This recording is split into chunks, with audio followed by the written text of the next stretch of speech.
When John Churchill, later the Duke of Marlborough, became a peer in 1682, another lord asked Churchill with a sneer, "Whose descendant are you?" Churchill answered, "I am not a descendant, I'm an ancestor." We are all ancestors. Today is Rosh Hashanah. It is the birthday of the world, and I've been thinking a lot about what sort of ancestors we are being for the world's children. What sort of world are we bequeathing to them? Our kids have spent the summer watching the world burn. Coral is dying. According to NASA, July 2023 was hotter than any other month in the global temperature record. The top 5 hottest Julys since 1880 have all happened in the past 5 years. I was talking about climate change with one of our teenagers the other day. He said he thinks he'll be okay because between his education and family, he'll have the resources to take care of himself, but he knows that a lot of less fortunate people won't. That the planet is in big trouble, and he said, "I don't think that there's much we can do about it." In 2021, Lancet did a study of 10,000 people in 10 different countries, ages 18 to 25 around the world. 75% of them said they find the future frightening.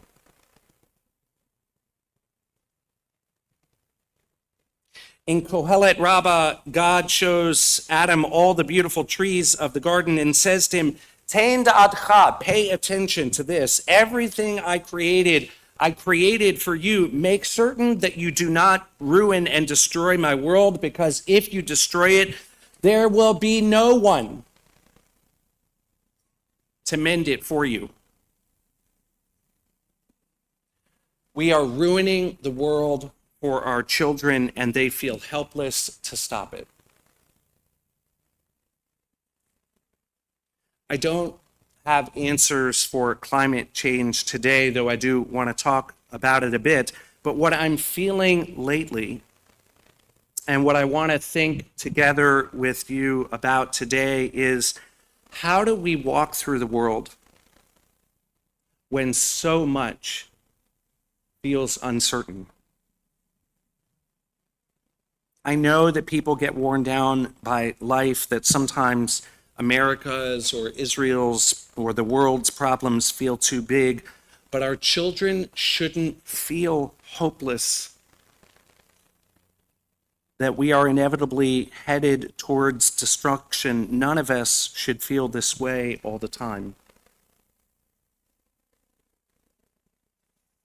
While there's no recipe, I want to suggest that the themes of the Rosh Hashanah Musaf service given to us by the rabbis, and that we will pray in just a few minutes,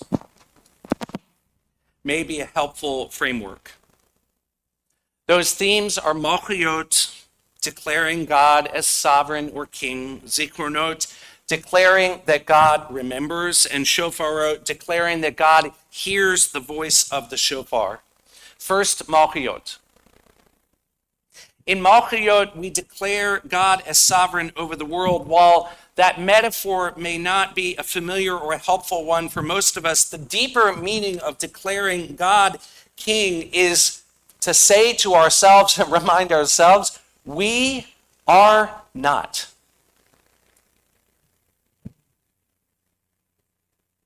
God doesn't need to be reminded of her sovereignty. We need to be reminded of our limitations. We are not in charge of history. We are not in charge of the planet. One of Rachel Galanter's favorite stories about this is about a battleship that was out on the high seas in a very heavy fog. In the area, the visibility was poor, and so the captain stayed on the bridge to make sure that everything was all right. Shortly before midnight, the lookout came in to him and reported, "Sir, there's a light directly ahead of us." The captain asked, "Is it steady or moving away?" The lookout replied, "It's steady, Captain, and it's right in front of us." The captain called to the signalman and said, "Signal that ship ahead to change course by 20 degrees. The signalman did, and the back came the reply, "You changed course by 20 degrees. The captain was insulted. He said, "Send back a message. I'm a captain. And so you changed course by 20 degrees. Back came the reply, "I am a seaman second class. You changed course 20 degrees. By this time, the captain was furious. He said, "Send back a message. I am a battleship. Change course 20 degrees. Back came the message, "I'm a lighthouse. Your call."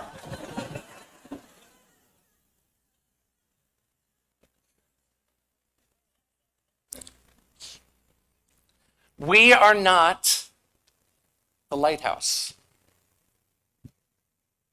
It is not a sin to turn off the news.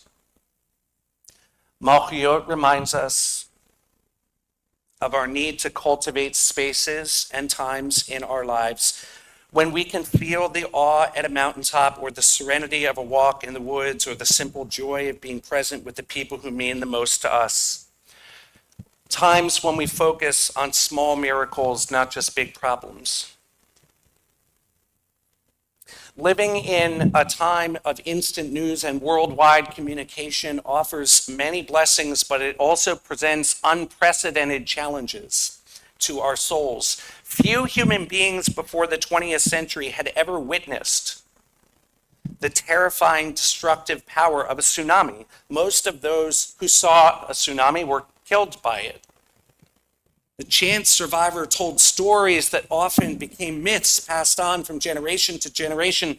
But when the tsunami struck Indonesia in 2006, cameras were everywhere. Footage survived, and we became the first people in human history to walk through the world with a clear picture in our minds of what a tsunami looks like.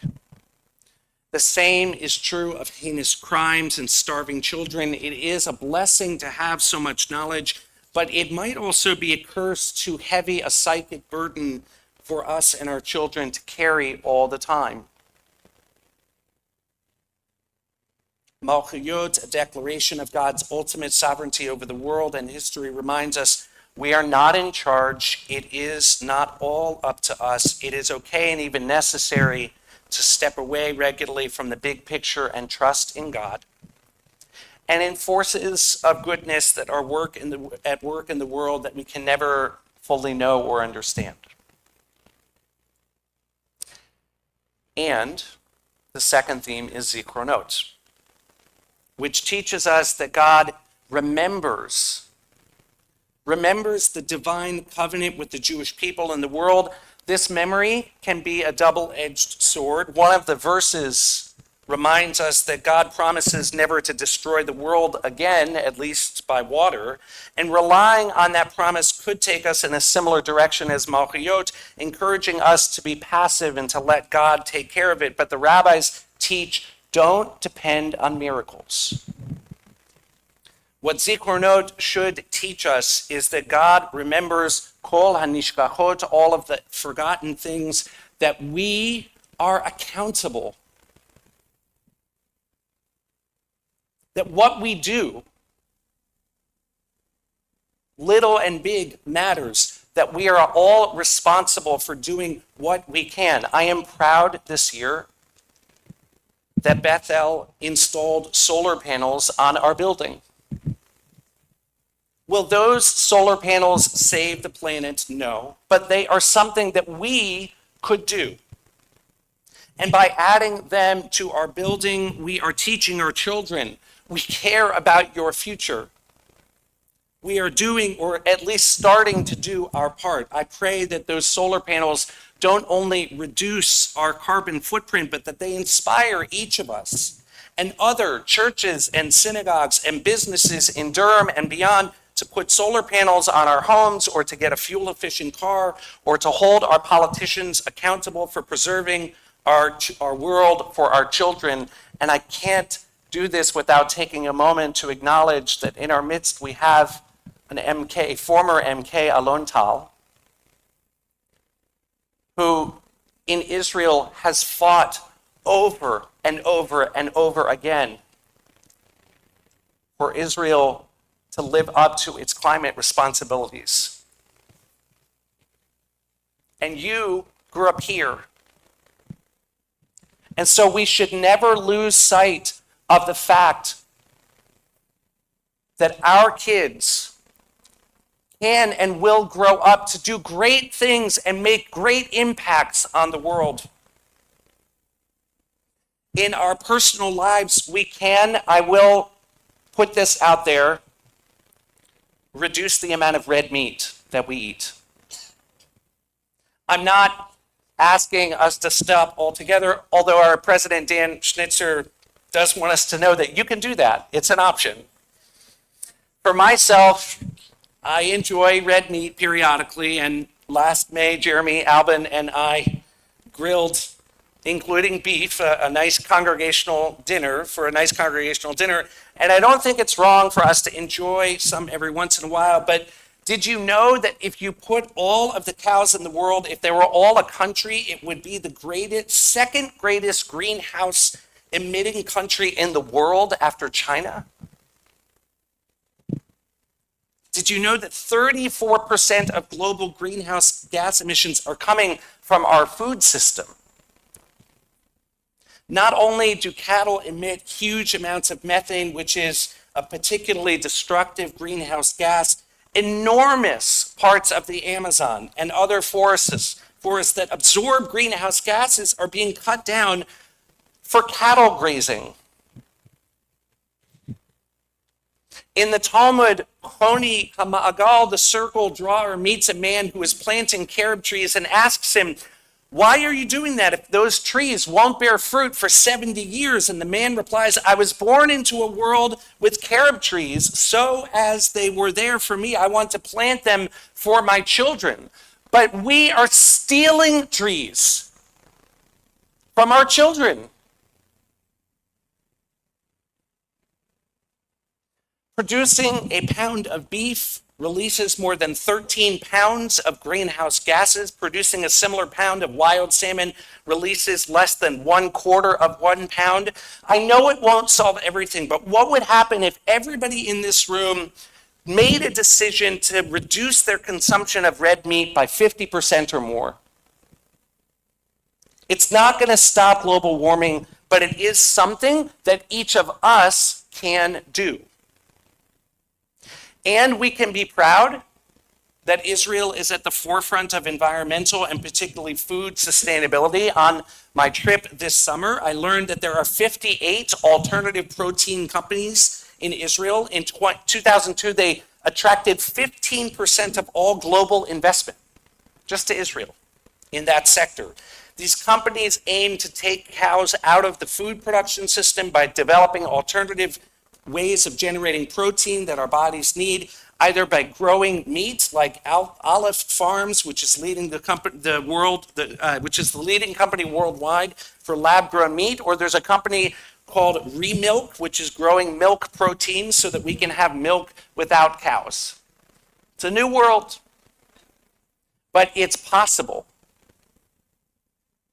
Zikronot teaches us that what God remembers what we do and what we don't do, that we are responsible not for it all, but for what we can do. And if you want to get involved locally, I just learned a few days before Rosh Hashanah, there's a group called Dayenu, a Jewish call for climate action, and they're coming to the Triangle, and they're doing a workshop on Sunday, October 15th at the Well-Fed Community Garden in Raleigh.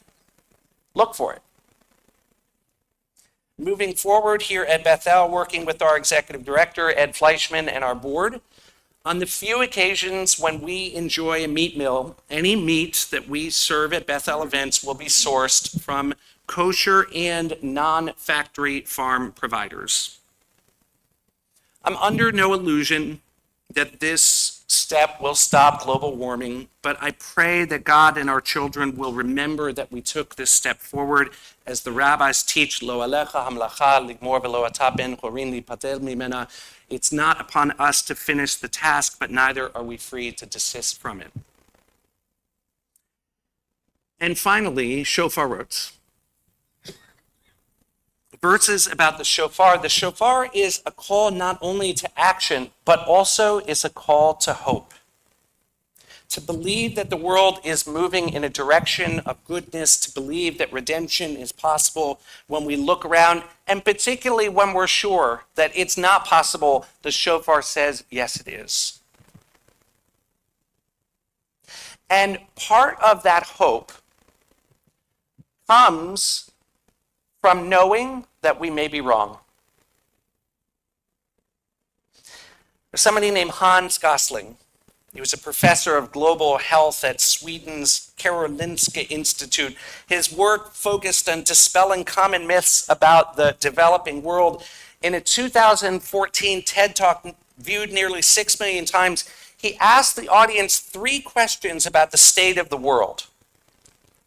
About how in the 20th century, were there more, the same, or fewer natural deaths, deaths from natural disasters?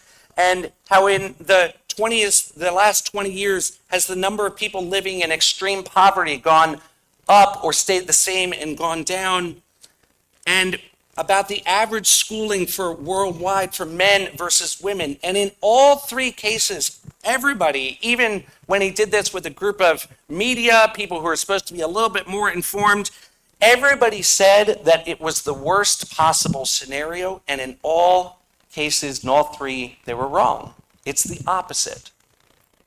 The natural deaths from natural disasters worldwide are actually far lower than they were a century ago. Worldwide, women worldwide spend almost as long in school as men, and the percentage of people living in extreme poverty has actually gone down by more than a half in the last 20 years. Gosling goes to pains to point out that these facts should not lead us to believe that everything is fine, but his point is that the news we read is news because it's bad, because it's dramatic, and it causes us to despair, when the big picture is more complicated. The shofar is crying to our young people and to all of us, don't despair. The world's problems are big and scary, but you inherit a tradition. You inherit a tradition that has never stopped believing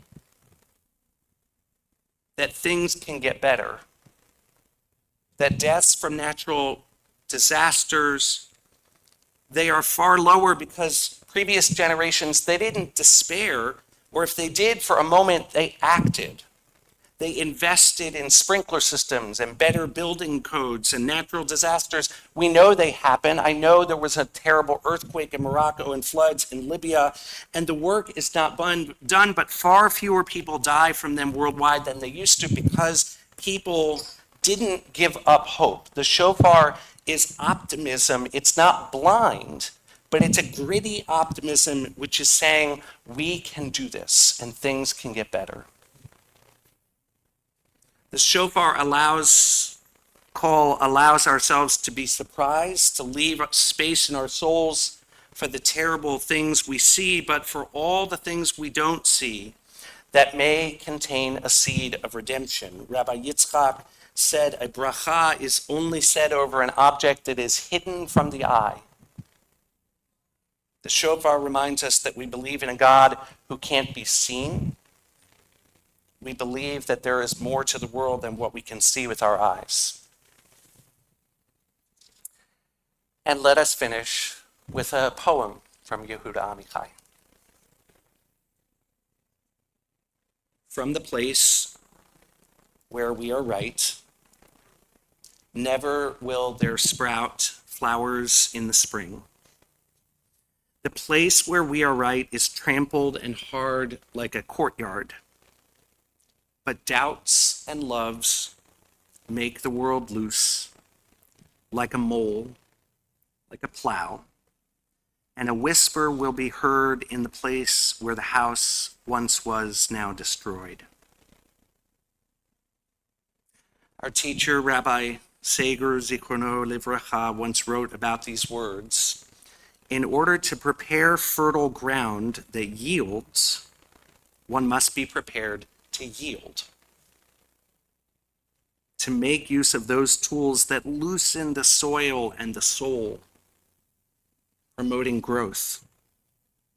It is perhaps the wind whispering through that new growth that enlivens the terrain where the house once was.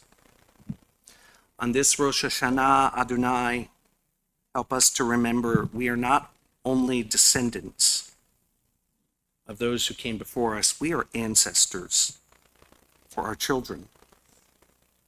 Help us to remember, Malchiyot, that you are sovereign, that it all doesn't depend on us. Help us to remember, Zichronot, that you will remember what we do and don't do, to preserve your world for future generations.